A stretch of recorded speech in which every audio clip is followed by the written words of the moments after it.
This is kind of an atypical episode. It really was. Going up against the god of war is insane.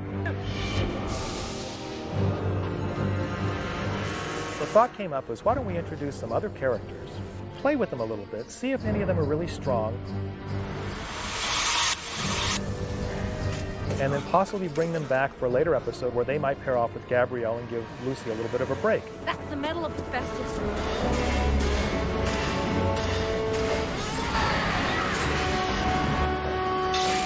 We're going up against Ares.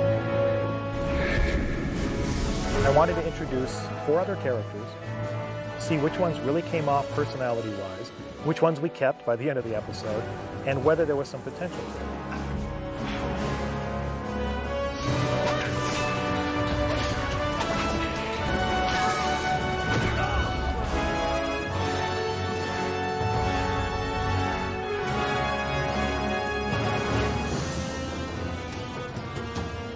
Anybody who's worked with Lucy knows that she is absolutely game for anything. And she will get up there and she'll say, yes, I want to do this. Zena! Darnell, Monlick, down there, now!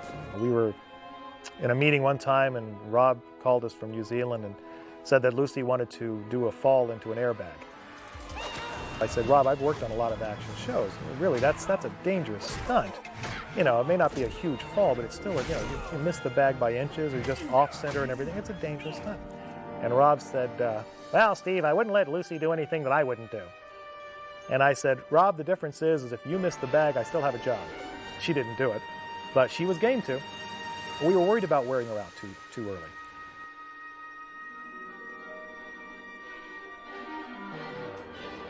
The characters of Glaphyra and Darnell, it was deliberate to play the male-female dynamic. I played 2 extremes. I played the macho-dominating man who looked at women as being vessels for their children. You were born of a woman! I was born of a man. I was delivered by a woman. And I played the woman, why do we need men around? They're nothing but trouble, or, can't be relied on, etc., etc. Men are all the same. They use you, they betray you, and they spit you out. When I write, I tend to walk around the house and act out the characters to see if the lines work. So when I say I played them, I actually did. Try wearing a breastplate sometime. Anyway, to actually have the 2 characters go at each other but have this attraction for each other, what I tried to portray was that a lot of this anger comes from desire.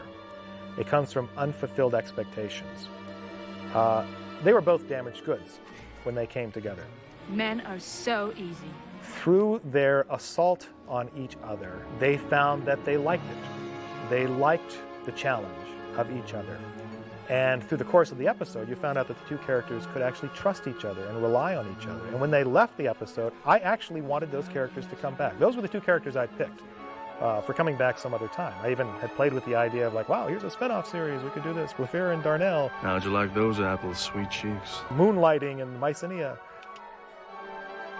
It didn't happen, unfortunately. But I did like the fact that they were reluctantly admitting to themselves that they had found their soulmates. Think I can put up with the company? For a while. They would probably never stop challenging each other. Don't fall in love with me now. I'd sooner fall for a toad. Well, it's a start. But they were going to stay together. So they were kind of favorite characters of mine that disappeared into the mix.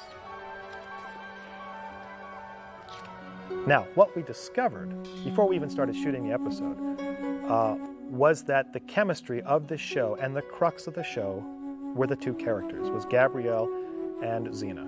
I don't think I've ever been a part of a true disaster before. You are such a cynic. We would rather wait and let a situation come up to where we had to take Lucy out of an episode as opposed to plan for it. Because if we're planning for it already, then we're giving ourselves an easy out and we might go to it too quickly. But the core of it is not Gabrielle with characters we brought in for a week. It's not Zena with characters we brought in for a week. It's their relationship. We may weigh one heavier than the other one, but still, it's their relationship. The other thing to prove in it, to show a little bit of a question about their relationship, was something that Gabrielle asked Zena. These people, all of them, were they murderers before you met them?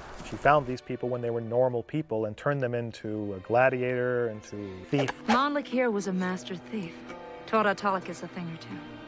And Gabrielle asks, what would I have been if you had found me back when you were evil?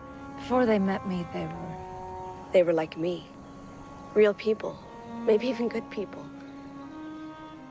And that is a question. And it basically goes to the core of, are people innately good or innately bad, or are people good who can be misled, or whatever? Xena was a good person who was misled by herself.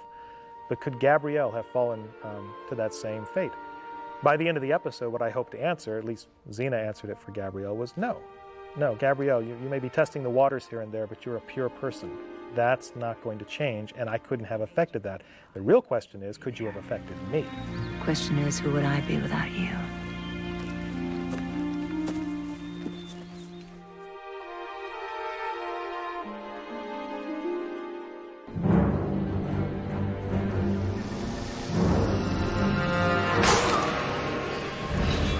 What was that? What were their weapons made of? We had a lot of swords, and they were made of metal. All of the sword fighting stuff, we discovered that if it ain't metal, it usually bends and breaks. After a decent fight, everything will be broken.